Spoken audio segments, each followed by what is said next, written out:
গন্ডগোলটায় যুক্ত এটা দলের কাছে অনেক আগে থেকে খবর ছিল। বলছো কি? পার্থ চট্টোপাধ্যায় তিনি বা তার নাম করে কেউ কেউ টাকা তুলছেন, এটা তার অনেক আগে থেকে এটা দলের কাছে খবর ছিল।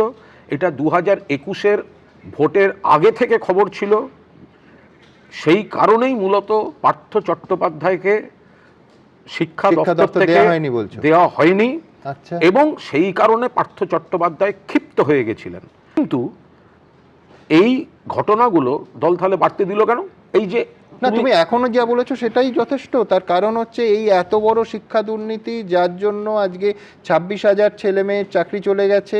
এত বড় শিক্ষা দুর্নীতি যার পেছনে কয়েকশো কোটি টাকার লেনদেন হয়েছে, সেই খবর আগাম দলের কাছে ছিল এবং 2021-এর নির্বাচনের আগে থেকে তো মারাত্মক। আমি তোমার আর একটা কথা বলছি, নামটা বলবো না।